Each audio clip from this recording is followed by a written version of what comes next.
Former captain Salman Bhatt साहब हमारे साथ स्टूडियो में मौजूद है। इसके साथ साथ अहमद सईद ने ज्वाइन किया। वेलकम बोथ ऑफ यू जी। भट्ट साहब, बिलाखिर वही हुआ, कल के प्रोग्राम में हमने बात की, आपने कहा कि बिल्कुल एज पे है रोहित शर्मा, हो सकता है कि रिटायरमेंट दे दे, इस तरह क्या वो क्रिकेट है और उन्हें रिटायरमेंट ले लेनी चाहिए क्योंकि उन्होंने पीक टाइम अपना देख लिया, अब आहिस्ता आहिस्ता डिक्लाइन है, हर अरूज को सवाल है, क्या कहेंगे? देखिए, बिल्कुल ऑन कार्ड्स था, एक्सपेक्टेड था और I think it happened. I think शायद उससे इस टेस्ट के आगे पीछे ही एक्सपेक्टेड था, तो वो हो गया, एक ही दिन में हो गया। सो आई थिंक कि it is the right thing to do as well, क्योंकि ये एक रिस्पेक्टेबल वे होता है। इन दी एंड अगर आपको खुद कोई कहे कि जी आप चले जाएं, तो मैंने उस दिन आपसे कहा था ना कि वो बेहतर होता है कि चार रोकने वाले हों बजाय कि सारे कह रहे हैं उनके कब जाना है आपने। ये अच्छी चीज़ है। He is had is you know time with the sun shining on him, जिसमें उसने रन्स किए, परफॉर्मेंसेज दी as a captain, as a player. वो इंडिया के लिए बहुत सारी खिदमात हैं, बहुत बड़े प्लेयर थे। हो जाती है सीरीज़ ख़राब, मुश्किल कंडीशंस है हमेशा से ऑस्ट्रेलिया की या ओवरसीज़ कंडीशंस जो एशियंस के लिए कभी भी आसानी हो। ये वो वन ऑफ दोज प्लेयर है जिसने दुनिया में हर जगह परफॉर्म किया हुआ है। बिल्कुल। सो अलॉन्ग विद हिम और भी बहुत सारे हैं जिनसे परफॉर्मेंस नहीं हुई, और कहने का मकसद है कि ये नहीं होना मीन्स कि Australia played better cricket. Australia पहला टेस्ट हारने के बाद जो कमबैक हुआ, नया स्ट्रेटजी आई, वो इनको सुपीरियर क्रिकेट खेल गए। So but I think he has done a great job and he has to leave someday. So I think this is the right time. आपको क्या लगता है मेजर रीजन क्या हो सकता है आउट ऑफ फॉर्म होने का? एक तो उनकी जो फिटनेस है ना सलमान भाई, वो बहुत ज्यादा अब बल्की होते जा रहे हैं, पेट उनका अलग से अब से तो नहीं है। किसी टाइम पे कंपैरेटिवली कुछ बेहतर हुआ करते थे, लेकिन ये और ऋषभ पंत इन्होंने अपनी फिटनेस पर ध्यान नहीं दिया। कि हमजा स्पोर्ट्स फ्लिक्स में कोई 18 माह पहले 15 माह पहले, 12 माह पहले, जब जब हमने इंडिया को और रोहित शर्मा को डिस्कस किया है, इनकी फिटनेस एक फैक्टर रही है जिसपे जो कि काबिल एतराज़ है, जो कि इतने टैलेंटेड आदमी की अगर फिटनेस भी अच्छी होती तो वो कुछ और ही आप कह लें कि कंसिस्टेंसी का रेट होता। अभी भी बहुत अच्छा था, लेकिन वो फिर उसको आप मैक्सिमाइज कर लीजिए। उसके अलावा ये है कि अब आगे आगे तो एज भी बढ़नी है और वो मोटिवेशन टू गेट फिटर कम दिखाई देती है इनमें। यानी कि बड़ी कम चीज़ें ऐसी रह गई होंगी इनकी ज़िंदगी में कि जो ये नहीं की, और जो नहीं की जो रह गई, अब उनका टाइम भी शायद आगे नहीं है कर लेने का। तो this is the right call. और इंडिया जैसी टीम जिसके पास टैलेंट का पूल बहुत बड़ा है, पीछे से लड़के रन्स कर रहे हैं, परफॉर्मेंसेज दे रहे हैं, तो फॉर देम ये कोई बड़ा मेजर शिफ्ट रही है। It's a move on. They move down from Sachin, they move down from Sehwag, Yuvraj, top players, Rahul Dravid, Laxman, ठीक है। तो this is another step. Great players की एक लंबी फहरिस्त। अच्छा, जिस तरह से ट्रेंड सेटर इंडियन टीम बन रही है फिटनेस के वाले से, विराट कोहली को हमने देख लिया, शुभमन गिल ने उनको देख लिया, पांड्या को देख लिया, अब जो वो मेरे ख्याल जिन्होंने लास्ट ये सेंचुरी की है वो भी जयसवाल, इसके साथ साथ जो लोअर वो भी बिल्कुल फिट है। तो मेरे ख्याल इस सारी सूरत में इस यंगस्टर को देख के फिर रोहित शर्मा ने फैसला किया कि मैं इनमें फिट नहीं बैठ रहा, या फिर फेस सेविंग के लिए खुद से कहलवा दिया गया कि शायद अब आपका टाइम जो हो गया ना, योर टाइम हैज कम। देखिए, ये भी कुछ बोर्ड्स ऐसा मेथड अडॉप्ट करते हैं जिसमें रिस्पेक्टेबल वे है एग्जिट का, कि जनाब आप कह दीजिए बजाय कि हम कोई डिसीजन लें। तो होता है ये, ठीक है। और आई थिंक ये इतना होना चाहिए कि आप अपने इतने बड़े प्लेयर को, एक इतने खिदमत गुजार अपने प्लेयर को आप इतने एग्जिट तो दे सकते हैं ना, ठीक है। और आई थिंक इसमें कोई हार्म नहीं है, आप कम्युनिकेट कर लें और अगला अपने मुंह से जब वो अंडरस्टैंड कर लेगा, यार यस हमारे पास नए लोग भी हैं, now it's a time to go, तो इसमें कोई हर्ज नहीं है, इसमें सबकी इज्जत है, ठीक है। अब उनकी क्या इज्जत है जो खुद ऐलान करते हैं कि बस जी हमने निकाल दिया, फिर खुद ही 3 साल बाद ले आते हैं, फिर खुद ही किसी के खिलाफ होते हैं, फिर 2 साल बाद उसी को कह रहे होते हैं कि यार प्लीज़ आप हमारा वर्ल्ड कप खेल दो, आप ऐसे कर लो। उसमें भी तो कोई अच्छे ऑप्टिक्स नहीं है। इसमें एटलीस्ट सारे आपको लगता तो है ना कि एग्रीमेंट में है जब ये चीज़ होती है, तो I think this is a good way. अच्छा, वैसे इंडियन मीडिया के थ्रू भी नहीं ऐसा लगता अपेरेंटली ऐसा कि किसी किस्म का प्रेशर डाला जाता हो प्लेयर्स पर, लेकिन आपको लगता है अश्विन की अचानक से रिटायरमेंट, उसके बाद रोहित शर्मा का इस तरह से रिटायरमेंट, और फिर अब जडेजा की बातें भी हो रही हैं कि शायद उनसे भी कह दिया जाए कि आप भी जनाब आपका भी वक्त आ गया है। हालांकि जडेजा उस तरह से कंपैरेटिवली इतना बुरा परफॉर्म नहीं कर रहे, शॉर्टर फॉर्मेट में तो अच्छा कर रहे हैं, टेस्ट में भी उन्होंने अच्छा किया। देखिए, हर जगह परफॉर्म करते हैं, सुपर फिट है, अभी भी इंडिया की टीम का बेस्ट फील्डर जडेजा है, ठीक है। रन्स भी करता है और विकेट्स भी लेते हैं। इस टेस्ट सीरीज में भी जहां जहां उन्होंने बॉलिंग की है उन्हें कामयाबियां मिली हैं। So it's again his call. ऐसा नहीं है कि कोई उसकी परफॉर्मेंस की वजह से या वो सिलेक्ट नहीं होंगे, मेरा ख्याल है कि उनकी अपनी कॉल है, क्योंकि इनके सभी प्लेयर्स ऐसे हैं कि जो बहुत बल्क में क्रिकेट खेल चुके हैं हर फॉर्मेट की, और आगे ये इन्होंने जाहिर है एज के उस हिस्से में जा रहे हैं जहाँ ये इनके अपने डिसीजन होंगे। अहमद सईद साहब, अगर हम वन बाय वन अगर रोहित शर्मा, जडेजा और अश्विन की अगर करियर की बात करें, टेस्ट क्रिकेट की बात करें, अदादो शुमार स्टैट्स क्या कहते हैं, रोहित शर्मा कितनी सेंचुरीज, क्योंकि हिटमैन फॉर अ रीजन लंबे लंबे छक्के मारते हैं, तो क्या रिकॉर्ड बुक में इनकी है? जी, रोहित शर्मा की अगर हम बात करें तो रोहित शर्मा ने जो है वो तीनों फॉर्मेट्स के अंदर इंडिया के लिए नाम बनाया है और तीनों फॉर्मेट्स में उन्होंने जो है बहुत शानदार कारकर्दगियों का मुजाहरा किया है। 67 टेस्ट मैचेस उन्होंने इंडिया के लिए अब तक खेले हैं, जिनमें उन्होंने 49 की बैटिंग एवरेज उनकी एक ज़माने में हुआ करती थी, जो अब डिप करके 40 पर आ चुकी है अपनी जो रिसेंट उनके परफॉर्मेंसेज हैं उनकी वजह से।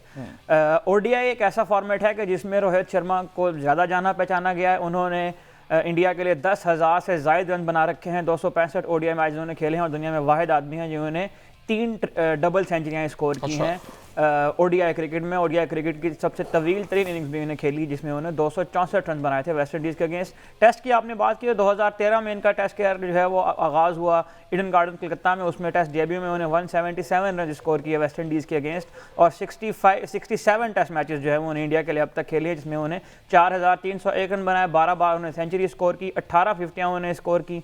फर्स्ट क्लास क्रिकेट की बात करें तो 128 फर्स्ट क्लास मैचेस में उन्होंने 9,000 से ज़ायद रन अब तक उन्हें बना रखे हैं। और अगर T20 क्रिकेट में भी देखें तो 159 मैचों में उन्हें इंडिया की नुमाइंदगी, वर्ल्ड कप विनिंग कैप्टन भी हैं और T20 फॉर्मेट्स में जो है वो पहले स्टेप डाउन कर चुके थे। IPL मैं जिस बात का तज़किरा करना चाहता हूँ उसमें यकीनन ये है कि IPL को भी इतना बड़ा ब्रांड बनाने में जिन क्रिकेटर्स ने किरदार अदा किया उनमें भी रोहित शर्मा का नाम जो है वो यकीनन टॉप 5 में लिखा जाएगा। जिस तरह से महेंद्र सिंह धोनी को कहा जाता है कि वो IPL के एम्बेसडर हैं, विराट कोहली कहा जाता है वो IPL के एम्बेसडर हैं, तो रोहित शर्मा को भी मैं एज एन इंडियन क्रिकेटर उसी सफ़ में ही कंसिडर करना पसंद करूँगा कि इनकी वजह से IPL दुनिया में एक बहुत बड़ा ब्रांड बना। बिल्कुल इसी तरह है। और ये अगर इनके लास्ट 13 टेस्ट मैचेस की बात की जाए, एक तो फहरिस्त है लंबी रिकॉर्ड्स की, लेकिन उन 15 जो उनके टेस्ट इनिंग्स हैं इसमें इन्होंने सिर्फ एक 50 स्कोर की है और जो लास्ट इन्होंने 13 टेस्ट इनिंग खेली हैं उसमें उनकी बैटिंग एवरेज 11.5 है।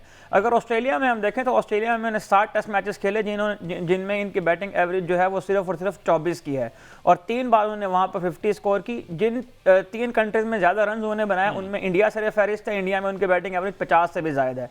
इंग्लैंड में जो टेस्ट मैचेस उन्होंने खेले इसमें रोहित शर्मा ने 40 की एवरेज से रन बनाया। न्यूजीलैंड के अंदर भी उनकी एवरेज 40 से ज़ायद है। जो सीना कंट्रीज जो आप बात कर रहे हैं उनमें स्पेसिफिकली अगर देखें तो ऑस्ट्रेलियन पिचेस के ऊपर ज़्यादा स्ट्रगल करते हुए नजर आते हैं। अच्छा सलमान भाई, अभी हमने देखा रोहित शर्मा की बात हो रही है, बहुत क्रिकेट खेली हुई है, इतना एक्सपीरियंस प्लेयर है, अगर लीन पैच आया है, डिक्लाइन आया है, टेक्निक का तो कोई इशू नहीं आया। जितनी दफा भी आउट हुए हमें देखा कि उनको बॉल समझ ही नहीं आया कि मेरे पैड को लग रहा है, मेरे बैट को लग रहा है, पैड आगे पहले करना है, टांग निकालनी है या बल्ला निकालना है। Apparently being a cricket fan तो मुझे देखिए लगता है टेक्निकली आप बेहतर बता सकते हैं। अगर मैं भी आपसे ऐड कर दूं, ये जो उम्र की आपने बात की है 37 साल के अब हो चुके हैं, कहीं ऐसा तो नहीं होता कि गुजरती उम्र के साथ जो है वो प्लेयर के रिफ्लेक्सेस भी स्लो हो जाते हैं जिसकी वजह से कोहली भी स्ट्रगल कर रहे हैं और शर्मा भी स्ट्रगल कर रहे हैं? देखिए आफ्टर 30 और 33 एवरी ईयर 1% आपका मसल मास गिरता है, जो साइंस कहती है, ठीक है। हैविंग सेड दैट, जो लोग ट्रेनिंग करते हैं, अपने आप को मेंटेन करते हैं, बड़े बड़े एथलीट्स हैं जो सुपर फिट हैं, ठीक है, इसकी उम्र में वो अब वैंडर डूसन 36 साल का है, उसको ज़रा रोहित शर्मा के साथ खड़ा कर लें तो मेरा ख्याल है कि लगता है एक बिल्कुल जवान आदमी और एक जो है वो बिल्कुल क्लोज टू रिटायरमेंट है। तो मेहनत करने की बात है। विराट कोहली और ये सेम ही ग्रुप है, वो लगता है एक टीनेजर विद हिज फिटनेस, ये जो है इनका उतना फोकस नहीं है। It's not, it doesn't look like an athlete, उसकी वो फिजिक ही नहीं है, वो वाली ट्रेनिंग ही नहीं नजर आती। तो देखिए ये मेहनत पे डिपेंड करता है कि आपकी मेंटेनेंस कितनी चलती है, और अगर वो नहीं अपने आप को उस तरह कर पाए तो जाहिर है वो वाली आउटपुट भी उनसे नहीं निकल रही। तो आई थिंक जो पिछले कुछ मैचों का आपने जिक्र किया ना, तो शॉट ही उन्होंने गलत मारे हैं। देखिए जो लास्ट विकेट लिया, फॉर एग्जांपल जो लास्ट उनकी विकेट गिरी है, वो बॉल आउटस्विंग हो रहा है, वो उसको ऑन की तरफ मार रहे हैं। तो जब आप इतने एक्सट्रेवेगेंट हैं कि इतने टॉप लेवल पे दुनिया के बेहतरीन बॉलर्स में से एक कमिंस आपको बॉलिंग कर रहा है और वो आपके काबू ही नहीं आ रहा कब से, ठीक है, और आप उसको रिस्पेक्ट नहीं दे रहे जो वो डिजर्व करता है, और आपकी टीम को जरूरत है कि आप अंदर रहें, और फिर भी आप वो एक्सपेंसिव शॉट मेकिंग करिए। देखिए कोई पोजीशन में नहीं थे ऑन खेलने के लिए, ना ये बॉल था इसके लिए। तो जब भी आप जो मर्जी बन जाए, अगर आप ब्रेडमैन भी बन जाए, लेकिन अगर आप पहले से शॉट सोच के खड़े हैं और बॉल वहां पर नहीं आती तो फिर आप मिसप्लेस्ड ही नजर आते हैं। तो इनके साथ भी पिछली काफी सारी इनिंग्स है, स्पेशली जब न्यूजीलैंड सीरीज जो इंडिया में भी हालिया में हुई, जो न्यूजीलैंड जीत के गई है, उसमें भी आप रोहित शर्मा के शॉट देख लें तो ऐसा लगता है कि वो T20 का पावर प्ले खेल रहे हैं, जबकि ये टेस्ट क्रिकेट है। तो यू कांट आप मैस अराउंड नहीं कर सकते टेस्ट क्रिकेट के साथ, चाहे आप जो मर्जी हैं। अच्छा, इसी में साथ अब थोड़ी सी बात कर लें। अभी आपने पैट कमिंस की बात की है, स्टार्क है, वो बड़े सीनियर। एक आपने कहा था पहले टेस्ट मैच के बाद कि वो ऑस्ट्रेलिया में फ्लेयर नजर नहीं आ रहा, वो जो एग्रेसिव ऑस्ट्रेलियन टीम होती थी और एक पूरा यूनिट खेलता था वो नजर नहीं आ रहा। उसके बाद हमने देखा कमबैक किया, दूसरा टेस्ट क्या तारीखी फतह थी, तीसरा ड्रॉ हो गया, वो भी उनके हक में जा रहा था, बारिश उनको बचा गई इंडिया को। अब ऐसा उन्होंने क्या किया कि ऐसा कमाल का बाउंस बैक, क्या जो पीछे टीम बैठी है, थिंक टैंक बैठा है, उन्होंने उसके पूरा वर्क किया या फिर टीम ने अपने आप को अच्छा एनालाइज किया कि भाई हम इससे बेहतर इस तरह से हो सकते हैं? देखिए, इंडिया के अगेंस्ट ऑस्ट्रेलिया पहला टेस्ट हारा, उसके बाद उनकी जो बैटिंग थी उसमें से ट्रेविस हेड ने रन्स किए। ट्रेविस हेड ने रन्स किए, बॉलर्स ने तो पहले मैच में कह लें कि इंडिया ने अच्छी बैटिंग की ना, उसके बाद तो आप इंडिया की बैटिंग तो देखें, कहीं तो रन्स आए ही नहीं, कहीं पर तो बॉलिंग के ऊपर तो वो काबिज आ ही नहीं सके, ऑस्ट्रेलिया को कहीं डोमिनेट नहीं किया। कोई सेशन भी पूरा डोमिनेट होता ना कि एक सेशन ही जीत लिया हो पूरा का पूरा, वो भी नहीं उन्होंने जीता। ट्रेविस हेड अब से नहीं, वर्ल्ड कप का फाइनल देख लें, वर्ल्ड टेस्ट चैंपियनशिप का फाइनल देख लें, ये वाले टेस्ट सीरीज का जो स्टार्टिंग पॉइंट है जहाँ से ऑस्ट्रेलिया वापस आए, वो ट्रेविस हेड की बारी है। सो इंडिया उसको बुमराह राइट आउट अटैक करता रहा, उसकी ऑफ स्टंप पे अराउंड द विकेट आके वो उसमें वो भी मारे जाता है। अब वो या बच जाता है या उस पे आउट, जब वो बच जाता है तो फिर वो बाकी किसी के काबू नहीं आता, फिर वो 100 करता है और क्विक टाइम में करता है। और ऐसा लगता है कि इंडिया के किसी और बॉलर के पास उसके लिए कोई प्लान नहीं है। और इसी तरह जो इंडिया के बाकी प्लेयर्स हैं, स्पेशली जो टॉप ऑर्डर है, उनका रन्स ना करना, ऑस्ट्रेलिया ने कुछ चेंज नहीं किया। वो तो वहीं ड्राइव खिला रहे हैं जहां पे विराट कोहली जहां से चौका मारते थे या लेफ्ट कर देते थे, अब वो वहीं से आउट हुए जा रहे हैं। तो कुछ ऐसा तो नहीं हुआ कि स्टार का बॉल पड़ के कोई वसीम अकरम की तरह अंदर आ गया या बाहर निकला। वो तो अपनी लाइन पे ऑस्टिन के बाहर अटैक कर रहा है, आप दूर दूर चेस कर रहे हैं, रोहित शर्मा सीधे खेलने वाले बॉल को ऑन खेल रहे हैं।